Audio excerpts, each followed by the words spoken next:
Welcome to Buckingham Business Review. I'm your host, Bernie Wolford, president of Buckingham Associates. Our video magazine is about the intersection of people, strategy, and tactics. Today, I'm very excited to have a guest in my studio, Leslie Kuban. And in this segment and a few others, we are going to learn about the world of franchising, specifically the matching of interested candidates to the appropriate franchise opportunity. Let me give you a brief bio on Leslie and then encourage you to read the full version on the various websites on which we post.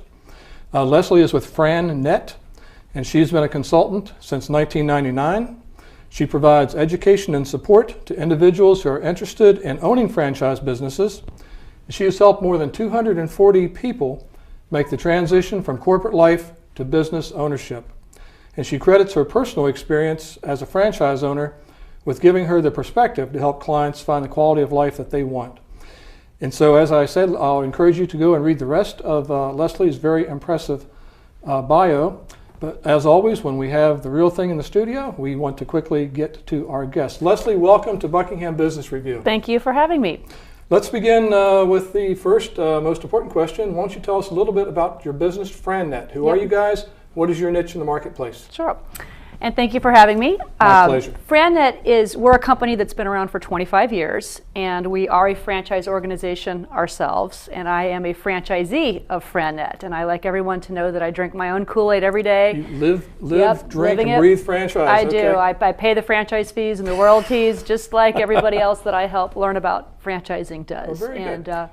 So what is the core FranNet value proposition in the marketplace? We work with primarily individuals coming from mid to senior level corporate life who are either transitioning out through corporate mergers and acquisitions and downsizing. A lot of our clients are still employed in corporate America, but they're looking for an entrepreneurial strategy that is a bridge out of corporate America. And we help them understand the world of franchising, what the options are, what the costs are, the risks, what's the return opportunity, and just how to navigate the whole process of figuring out how do I get started with exploring the options and the financing and bring it all together to find the right opportunity. Okay.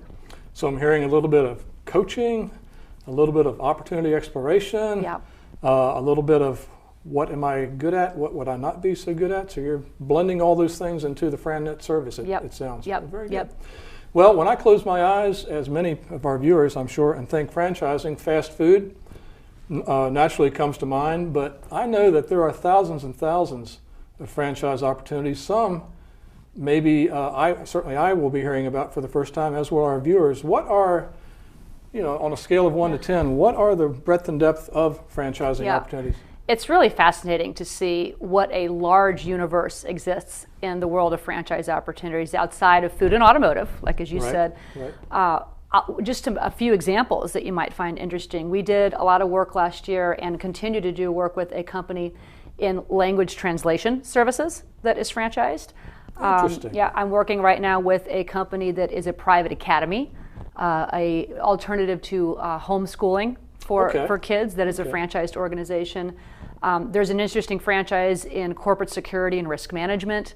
And then there's things, I really like the business to business segment a lot. I like that because there tends to be a lot more stability in those types of segments. So, and some of those kinds of businesses have been around for a long time, like temporary staffing, which is enjoying a big boom now as more employers are, headcount is a dirty word for a lot of employers, so they're servicing their needs through contingent labor, and there are franchises that service that are growing and doing very well. In the health and wellness space, there's a franchise in the therapeutic massage business that we're working with that's growing and doing very well. So it's really all over the board, all kinds of stuff. Food is great, and food can be a great opportunity. That's probably the common denominator of most people, such as myself, thinking about franchising, but I have the feeling you could open my eyes to a plethora of opportunities. Well, let's go to the other side of that then. If I am a candidate and I come to you and FranNet and your colleagues and say, I'm thinking of franchising, but I know very little about it, how do you put a square peg into a square hole and avoid the square peg in the round hole? Do you do some profiling and things such as that? FranNet uses an assessment tool called Proven Match, which it asks the candidate a lot of questions about how they feel, what they feel their best skill sets are. Certainly we have to look at the financials. The investment has to be comfortable. We explore the financing options that the person would be a qualified candidate for. But it also tie into their values and their interests and what's important to them, what they want to accomplish out of owning their own business over the next 3, 5, 10 years. We talk about the exit strategy that is going to be important to a person down the line. Once person's in the business, they're looking towards ultimately what is this going to do for me. So it's a pretty intense process. I usually am spending 2 to 3 hours with a person, understanding having conversations with them and their spouse around all of those before I know enough about them to intelligently recommend what are specific franchises that could be vehicles for them. Okay, so step one is getting to know them. Step two is to explore the possibilities. Yep. Excellent. Well, we are visiting with Leslie Kuban, and I certainly am learning a lot about the world of franchising. And in our next segment, we're going to take a bit of a deeper dive and perhaps look at some case studies and some specific examples of Leslie's recent experience with FranNet. So until we're together again, this is Bernie Wolford. Thanks for being with us on Buckingham Business Review.